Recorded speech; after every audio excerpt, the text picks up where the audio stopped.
Programang ito ay rated SPG. Striktong patnubay at gabay ng magulang ang kailangan. Maaaring may masiselang tema, lengguwahe, karahasan, sexual, horror o droga na hindi angkop sa mga bata.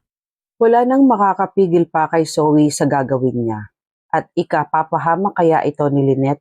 Magandang araw at eto na nga tayo sa ating pinakaabangang tagpo sa Abot Kamay na Pangarap. Welcome to my channel. Please don't forget to like, comment, and click the bell button para lagi kayong updated sa aking mga videos. Samantala, dahil sa ikinasama ng loob ni Zoe ang pagsumbong ni Annalyn sa Daddy Robert niya tungkol sa nangyari sa party, mas lalong lumalim ang galit sa puso ni Zoe dahil piling niya wala na siya talagang kakampi at lahat sila ay galit sa kanya. Kaya pumunta si Zoe sa puntod ni Dax para doon niya ilabas ang lahat ng sama ng loob niya. Sinasabi niya kay Dax na okay na siya pero hindi pa rin siya makamove on sa mga nangyari dahil kay Annalyn.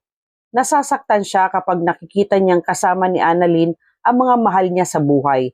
Samantalang siya, mag-isa na lang ngayon at walang nagmamahal. Wala daw karapatan si Annalyn na maging masaya. At daw na maramdaman din ni Annalyn kung ano ang pinagdadaanan niya ngayon. At dapat mawalan din siya ng taong mahalaga sa kanya. At walang iba kundi ang nanay Lynette niya. Habang nagkukwento siya kay Dax, bumalik ang mga alaalang mga nangyaring masakit sa kanya. Kaya humingi siya ng tawad kay Dax dahil alam niyang hindi ito papayag sa gusto niyang gawin. Gusto na rin mag-move on ni Zoe pero hindi pa rin niya kaya dahil nasasaktan pa din siya sa mga nangyari, lalo na ang pagkawala ng anak niya at ni Dax. Nagmamakaawa na humihingi ng sign si Zoe kay Dax at gagawin niya ang lahat kahit anong mangyari dahil gusto niyang mawala din si Lynette sa buhay ni Annalyn para maramdaman din niya ang sakit ng mawalan at ang maiwan mag-isa. Kaya bago umalis sa puntod ni Dax si Zoe, ipinangako niya na gaganti siya kay Annalyn sa lahat ng ginawa nila sa kanya. Saka umalis si Zoe at bumalik sa Apex. Samantala, pagdating ni Zoe sa Apex, nakasalubong niya si Madam Chantal sa hallway. Kaya masaya siya nitong binate dahil ang buong akala ni Madam Chantal ay dinadalaw siya ni Zoe. Kaya agad nagtanong si Madam Chantal kay Zoe kung ano ang ginagawa niya sa Apex. Dapat daw ay nagpapahinga lang muna siya dahil sa kalagayan niya. Pero galit na sinungitan ni Zoe si Madam Chantal at sinabihan niya ito na wala kang pakialam kung gusto kong bumalik o pumunta ng Apex dahil magbabalik na ako sa trabaho ko. Nagulat si Madam Chantal sa sinabi ni Zoe sa kanya kaya nagtanong ito kung bakit daw napakasungit niya kapag kinakausap siya nito. Tinanong siya ni Madam Chantal, ano ba ang problema mo? Sabihin mo sa akin, tungkol ba ito kay Lynette at Annalyn? May ginawa ba sila sa'yo? Handa kitang tulungan sa problema mo. Pero para kay Zoe, hindi na niya gugustuhin pa na malaman ni Madam Chantal ang gagawin niyang pagganti kay Annalyn dahil siya na mismo ang gagawa ng paraan at hindi niya kailangan ang tulong ni Madam Chantal.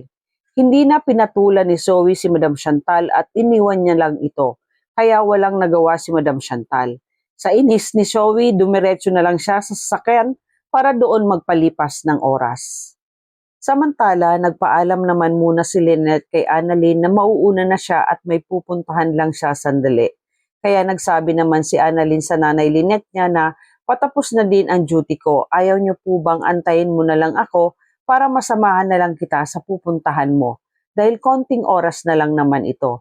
Pero tumanggi naman ang nanay Lynette niya dahil hindi naman daw siya magtatagal sa pupuntahan niya dahil malapit lang ito at pagkatapos ay dediretso na siya sa bahay nila.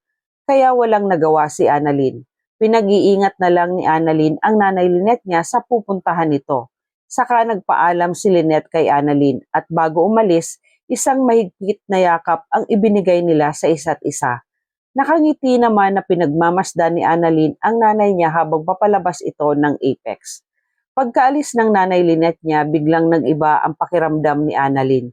Hindi niya maintindihan kung bakit bigla siyang nakaramdam ng kaba na para bang may hindi magandang mangyayari.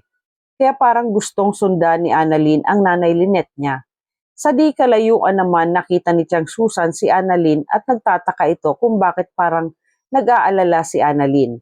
Kaya nilapitan niya ito para tanungin kung ano ang gumugulo sa isip niya. Tinanong ni Chang Susan si Annalyn kung bakit para siyang nag-aalala. Ano ba ang nangyayari sa iyo?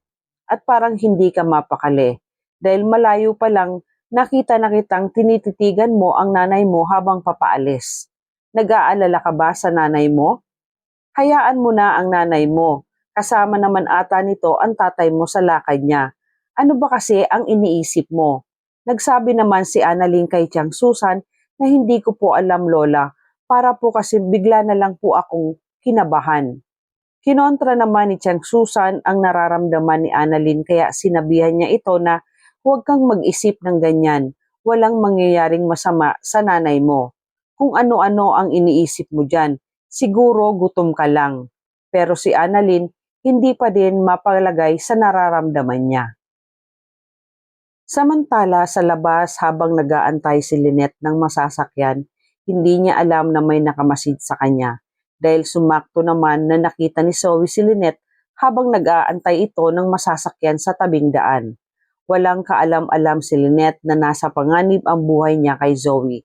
Habang sa loob naman ng sasakyan ni Zoe, sinasabi niya sa sarili niya na, tingnan mo nga naman sa dami ng makikita ko, ikaw pa talaga, Tita Lynette. Mukhang ito ang sinyales na hinihingi ko. Hindi ako papayag na makitang masaya si Annalyn habang ako ay nagdudusa. Kaya bilang kapalit sa mga kasalanang ginawa niyo sa akin, kukunin ko ang lahat na mahalaga sa iyo, Annalyn. Oras na din para umiyak ka at ito ang pagkakataon na pagganti ko sa iyo. Pasensya ka na, Tita Lynette, kung ikaw ang magiging kabayaran ng kasalanan ng anak mong si Annalyn at sabay niyang pinaandar ang sasakyan niya. Samantalang si Lynette naman, patawid na sana sa kabilang daan nang biglang mapansin siyang sasakyan na paparating at mabilis ang patakbo nito at nakakasilaw ang ilaw nito. Kaya napatigil sa gitna si Lynette bigla at nataranta siya. Habang si Zoe naman, tuluyan niya nang binundol si Lynette. Nataranta si Zoe sa ginawa niya kaya agad siyang tumakas sa pinangyarihan. Walang dapat na makakita sa kanya sa ginawa niya kay Lynette, kaya dali-dali siyang nagmamaneho ng mabilis. Samantala, si Chang Susan at Annalyn naman pabalik na sana sa loob nang marinig nila na nagkakagulo sa labas. Biglang kinabahan si Annalyn at dali-dali itong tumakbo palabas habang nakasunod naman si Chang Susan sa kanya. Laking gulat ni Annalyn na makita niyang nakahandusay ang nanay Lynette niya sa kalsada.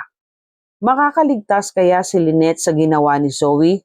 O tuluyan na kayang mapatay ni Zoe si Lynette gaya ng gusto niyang mangyari? Yan ang ating pakaabangan dito lang sa Abot Kamay na Pangarap. Huwag bibitiw at huwag kalimutang mag-subscribe. Maraming salamat po and God bless.